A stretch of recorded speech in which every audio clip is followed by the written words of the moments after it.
Here's my review of the Breville Smart Oven Air Fryer Pro.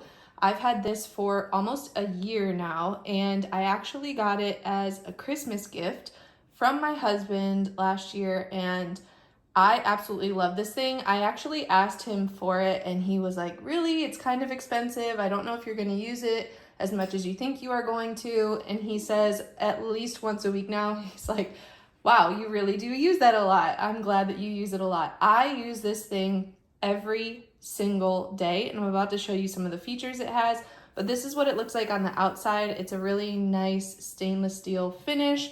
All of Breville's items are always really good quality, but the door itself is nice and heavy. And then it also has a crumb pan on the bottom. On the front here, on the window itself, it shows you where to put the pan when you're doing each of the different types of bakes. So here it says broil, air fryer or dehydrate, toast, bagel, cookies, bake, roast, pizza, and then slow cook. And then over on this side is where it shows all of those settings. So I'm gonna zoom in a little bit here to show you what each of these buttons do. So this is going to select the mode that you're in. So again, it has the dehydrate, slow cook, cookies, reheat, air fry, proof, pizza, warm, roast, bake, broil, bagel, and toast. I have used every single one of these settings in the almost year that I've had it. The one that I use the most is air fry. As you can tell, I have the air fry basket in here. I also have the pan in here as well. I normally just keep both of these inside because I use these the most. And then I'll show you two other pans in a little bit that it did come with, a normal baking sheet and a pizza pan actually too. This thing, by the way, makes the best pizzas I've ever had. I have a pizza stone that I could use in my regular oven, and I use this thing more than I use that by far. So this is a button where you'll select which mode you want, and then here you can turn the light on and off on the inside of the oven. This will set your temperature if you're on one of these modes, and if you're on toast or bagel, it'll set the darkness of how you'd like your toast. And the settings stay in there. So say I have this on setting 3 on toast. If I go down to air fry and use it a couple times for air fry and I want to go back and toast, it'll be set on that same setting that I prefer. Down here, it has the convection settings. So right now it's showing I'm on super convection. And if I press it again, it'll turn off.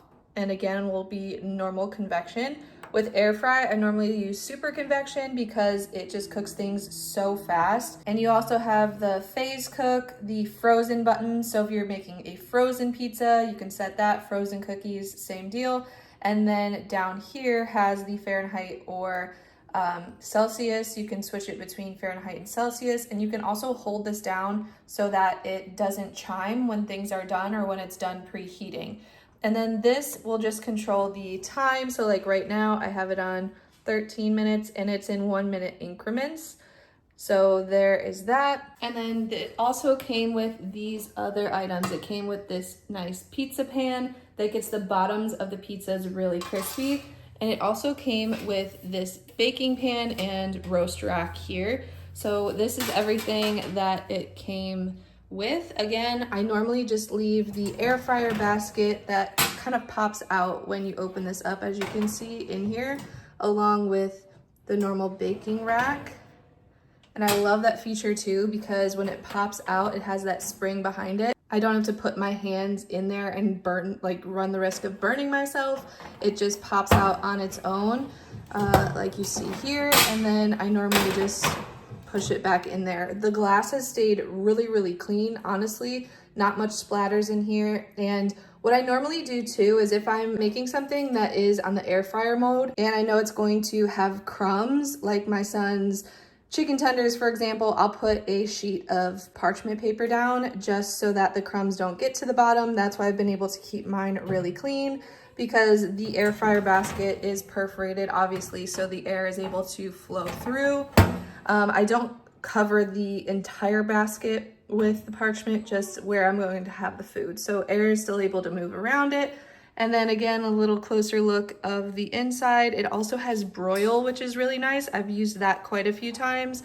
So Honestly, I cannot say enough about this item. I know it is a little pricey and you might second guess getting it, but honestly, I have nothing but love this thing. I was also a little nervous at the size of this thing on my counter, but I think it looks really great. There's probably about 4 to 5 inches from this to the top of my cabinets, and still plenty of space on my counter in front of it as well. I had a little butler's pantry in our other home that I just kept this in, so it's kind of hidden and out of the way. In this home, it is a little more out in the open, but I do not think it's an eyesore at all. So nothing but good things, honestly. I think if you're thinking about it, or maybe you want to get this as a gift for someone, it is an absolutely amazing gift, and I cannot recommend it enough.